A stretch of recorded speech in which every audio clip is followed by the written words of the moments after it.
Bunda, selamat pagi. Pagi.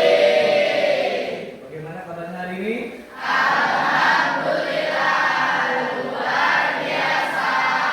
Allahu Akbar. Sebelum kita mulai belajar hari ini untuk kelas, mohon disiapkan. Semuanya siap. Berdoa mulai.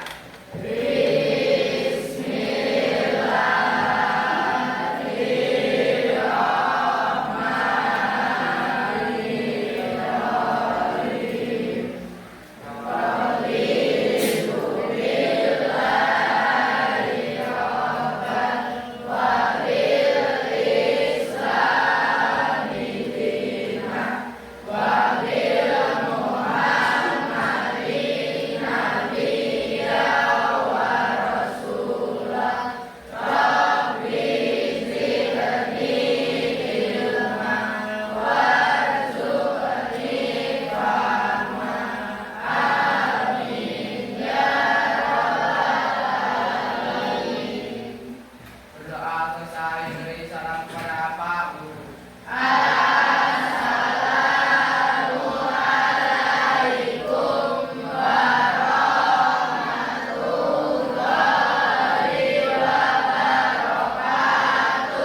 Waalaikumsalam warahmatullahi wabarakatuh. Sebelum kita mulai juga, kita menyanyikan lagu Indonesia Raya. Semuanya mohon diperhatikan.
Silakan duduk kembali.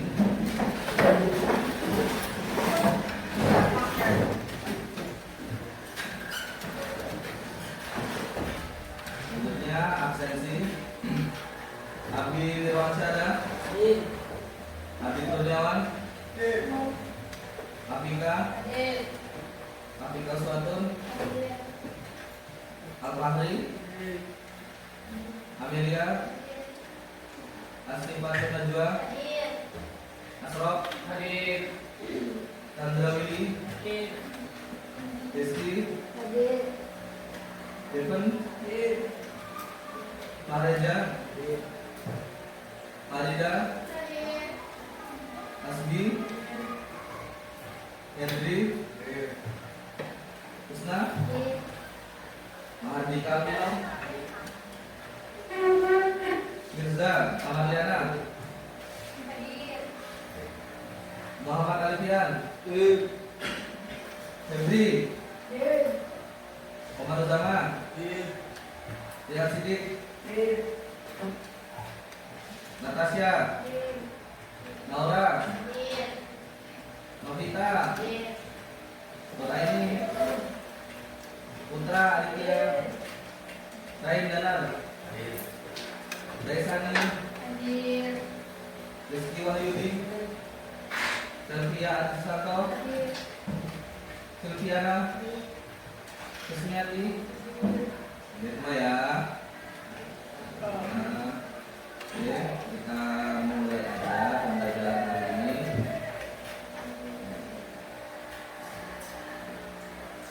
Kita mulai pembelajaran hari ini.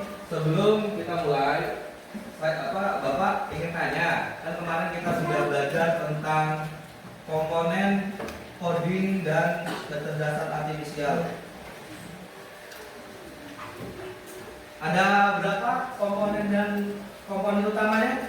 4. Yang pertama kan pertama? Berpikir komputasional. Yang kedua? Literasi digital. Yang ketiga? Coding pemrograman.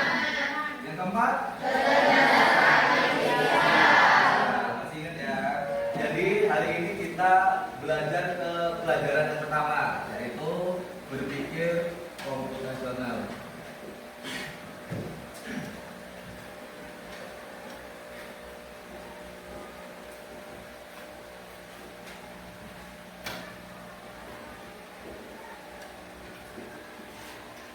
Apa itu berpikir komputasional? Kita tujuan belajarnya ada 3 untuk hari ini. Yang pertama, memahami inti dari cara berpikirnya atau menjelaskan tentang berpikir komputasional, mengenali 4 aspek dari berpikir komputasional, terus menerapkan dalam masalah sederhana menggunakan berpikir komputasional untuk solusi keseharian atau sehari-hari. Ya. Nah, apa itu berpikir komputasional? Di sini pengertiannya, berpikir komputasional adalah cara kita menyelesaikan masalah seperti seorang ilmuwan komputer. Ini tentang pemecahan masalah besar menjadi bagian-bagian kecil yang lebih mudah dikelola, kemudian menemukan pola, membuang detail yang tidak penting, dan membuat langkah-langkah sistematis untuk mencapai solusi. Gitu ya.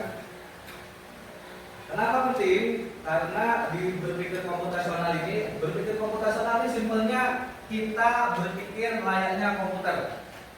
Kalau misalnya kalian ada yang tahu keyboard HP? Di HP kan ada keyboard tuh. Bisa nggak mencet? Kan misalnya kalau seperti ini ya.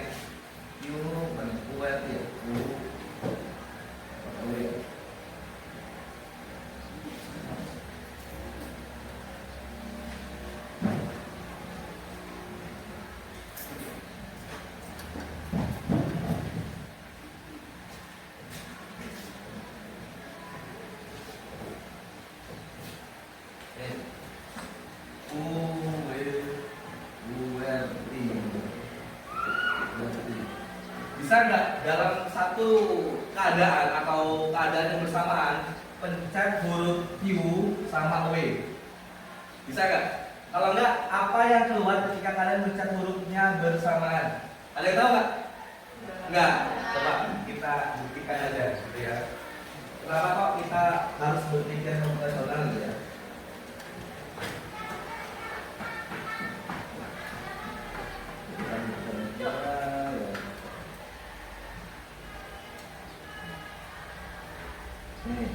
Ini saya mencet huruf yang tadi Q sama W bersamaan.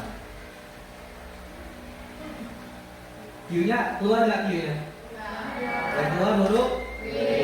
Kenapa begitu? Karena kerja komputer itu menyelesaikan tugasnya dulu, harus satunya selesai, baru yang selanjutnya dikerjakan. Kerjaannya urut. Nah, kita berpikir komputasional itu supaya mengerjakan segala sesuatu secara berurutan, gitu ya.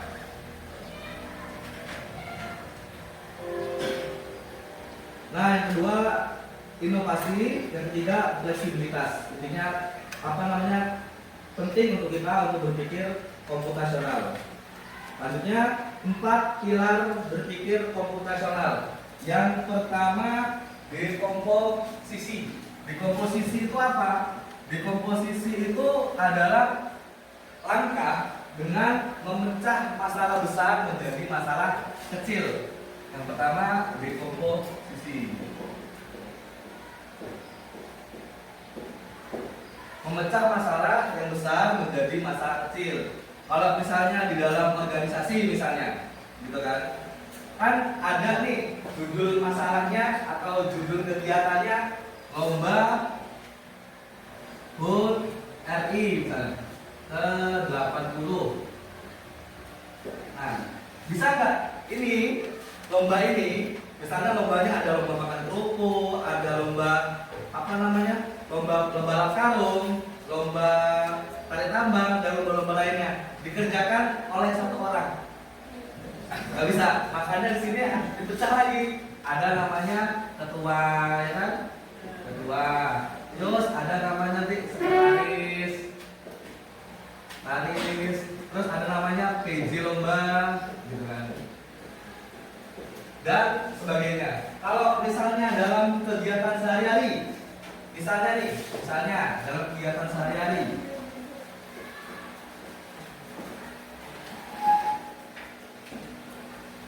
ada yang pernah buat mie di sini? Mie digoreng, dikuah? Nah ya, Nah, mie misalnya kita buat mie goreng gitu. Mie goreng. Biarkan kita memecah mie goreng ini menjadi dua bagian. Ada namanya alat, ada namanya bahan. Alat untuk buat mie goreng apa aja? Ada yang tahu? Wajan. Air masuk di alat, masuk di bahan. Alatnya apa lagi? Apa? Saringan. Apa lagi? Kompor. Piring. Alat makan. Sendok. Gas. Udah ya. Kalau bahannya mie, ya kan? Air. Lagi? Udah. Nah, kita kan jadinya mudah gitu. Kita memecah masalah mie goreng ini menjadi sebuah masalah yang kecil-kecil. Jadi kita tahu step by stepnya seperti apa. Nah, yang kedua itu pengenalan pola. Pengenalan pola itu nanti bukan otomatis. Yang ketiga abstraksi. Yang keempat ada namanya algoritma. Yang keempat. Nah, dari bahan-bahan ini, gitu kan, dari bahan-bahan ini yang ada di sini, gitu ya, kita bisa membuat step-step pembuatan mie, gitu ya.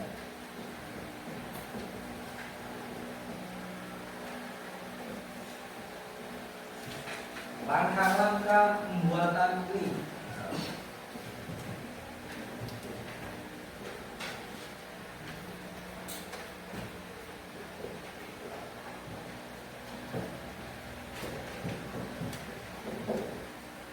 Langkah yang pertama ngapain? Langkah yang pertama air. Siapkan alat dan bahan.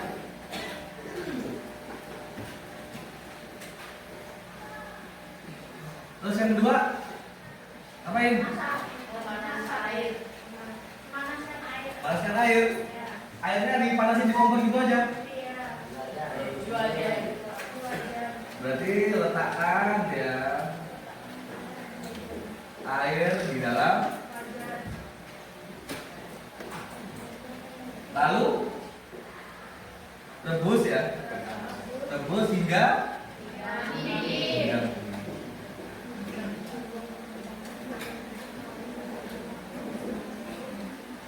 terus yang ketiga ngapain? Masukkan mie.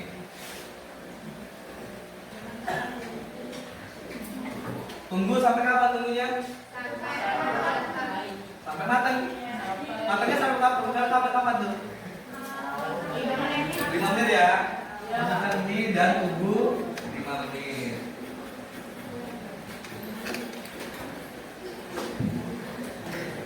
Terus yang keempat ngapain? Menyiapkan bumbu.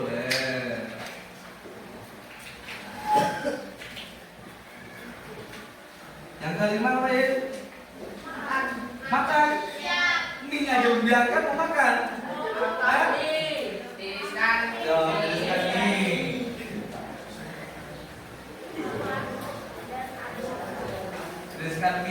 Yang terakhir, sajikan dan makan. Nah, langkah-langkah yang urutan ini namanya algoritma. Makanya ketika kalian scroll TikTok, sering kan scroll TikTok? Kalau yang dipencet itu yang biasanya yang bohai-bohai, gitu kan misalnya, nanti yang keluarnya biasanya yang bohai-bohai juga, gitu ya. Kan itu biasanya ada polanya, gitu kan, ada urutannya. Tapi kalau yang di scroll yang di scroll misalnya FF gitu, yang keluarnya FF juga, gitu. Itu namanya algoritma.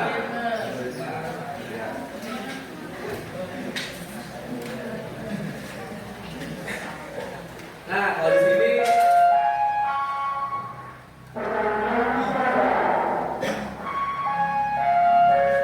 contohnya di sini menyapu halaman. Bayangkan halaman rumahmu penuh daun, ini masalah besar bukan? Dengan dekomposisi kita pecah langkah-langkahnya menjadi kecil. Kalau nyapu, misalnya, kalau sini isinya daun misalnya, bagaimana cara memulainya? Yang paling enak? Misalnya kamu sendiri nih, gitu kan? Cuma ada dirimu, sapu sama serok. Dari mana langkahnya? Dari mana langkahnya? Yang bersihkan dari mana? Dari tengah kah? Dari pinggir kah? Pinggir. Oh, dari tengah? Susah. Oh, dari pinggir ya dikit gitu kan? Supaya enak gitu ya bersihkannya. Terus selanjutnya ini pengenalan pola. Nah, pengenalan pola di sini contoh kehidupan sehari-harinya itu biasanya lihat map. Kalau di map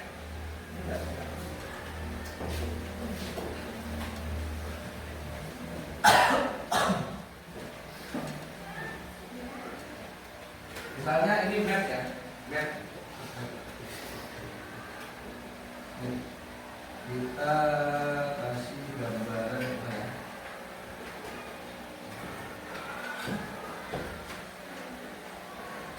Nah, misalnya ini tujuan ini kita mau ke rumah si ini. Ini tujuan.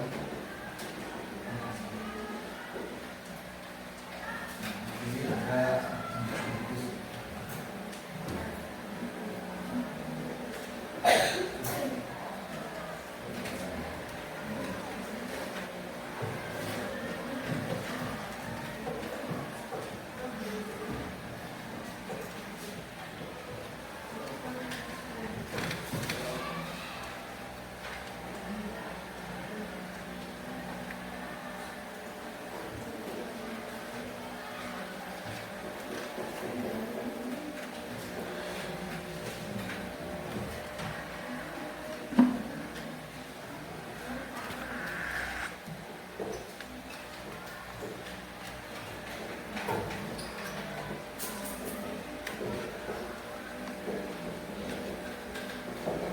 Nah, di sini misalnya ada map nih, gitu ya.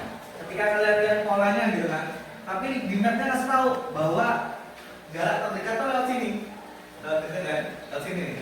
Tapi di sini ada hambatan, jembatannya putus misalnya, atau jalannya lagi rusak, lagi dibenerin. Terus kalian ada perhatian ke sini, tapi di sini bisa nih, tapi lumayan jauh. Nah, di sini kalian lagi sedang melakukan pengenalan pola namanya. Walaupun dia jauh, tapi nanti sampai itu tujuan. Itu pengenalan pola. Ya. Kalau abstraksi ya sama kayak ini map tadi, gitu kan. Kalau di map itu biasanya ada jalur rekomendasi.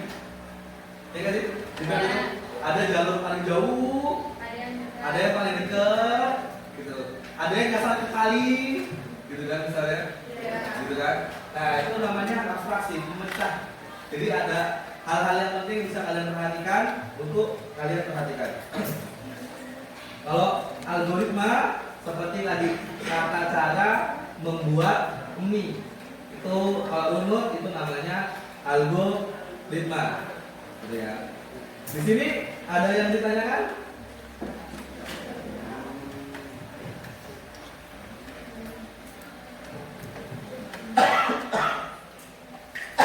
Kalau nggak ada yang ditanyakan, kita mencatat sebentar, mungkin aja kalau soalnya banyak. Catat yang ini, nanti dikasih soal, dikerjakan, terus lanjut ke depan. Selesai.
Selesai?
bisa ini?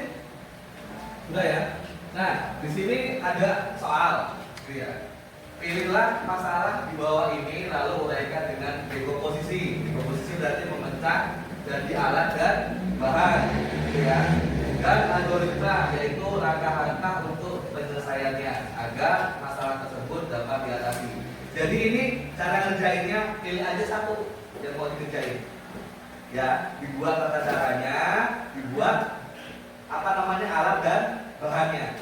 Gitu ya. Ada cara buat apa? Yang pertama nasi goreng, yang kedua roti donat, yang ketiga mencuci piring, yang keempat membereskan tumpukan baju. Ya. Pilih aja salah satu, nanti kalau yang sudah selesai dipresentasikan. Oke?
Iya.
Ya,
yang udah maju.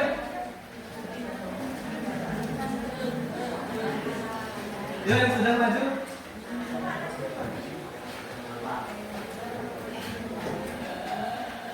Amel, kamu maju sama Nuraini, boleh?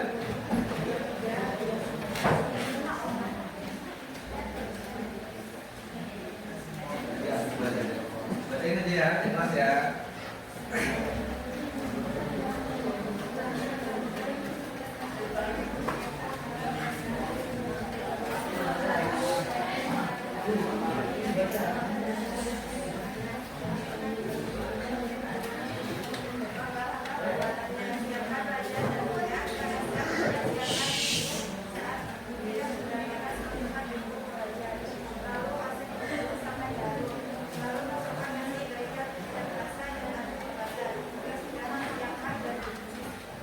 Beri aplaus ya teman-teman.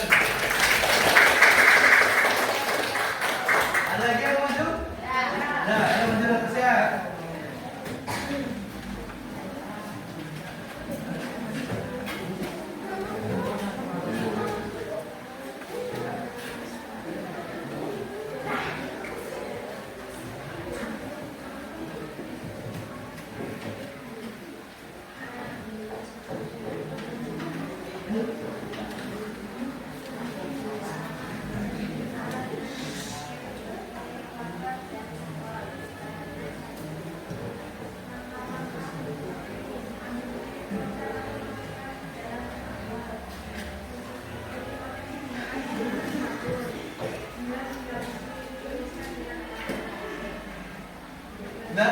Nah, besok teman-teman. Di sini nggak pakai air ya? Di sini nggak pakai air. Disambung aja ya piringnya. Bisa taruh. Gitu ya. Pakai air di sini ya. Ada lagi? Ini perempuan ada dua ini. Laki-laki. Yang mana laki-laki nih? Perempuan ada dua tuh.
Ya, Asraf, maju Asraf. Sama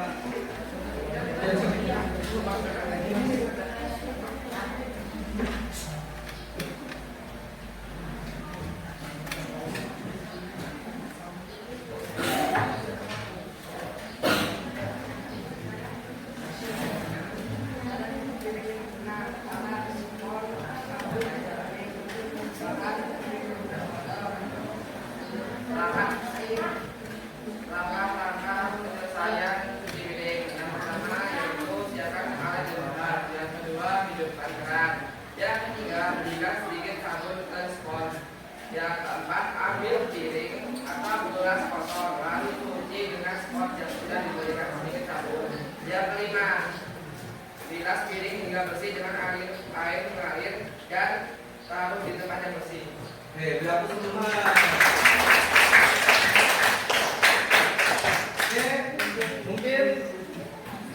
Mungkin itu yang bisa Bapak sampaikan untuk hari ini ya anak-anak gitu ya. Nah,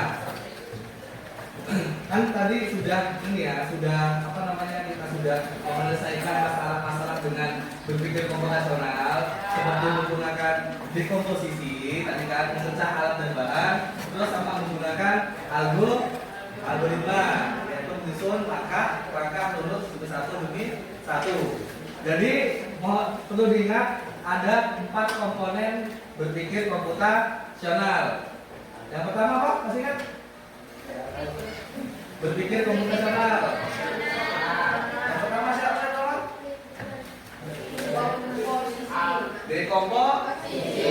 Yang kedua pengenalan pola. Yang ketiga abstraksi. Yang keempat oke, selesai materi pembelajaran untuk hari ini. Jika ada kurangnya Bapak mohon maaf, jika ada lebihnya terjadi dari Allah Subhanahu wa Ta'ala. Sebelum kita akhiri pembelajaran, mari ketua kelas siapkan untuk apa? Bapak Tuan. Semuanya siap. Sudah mulai.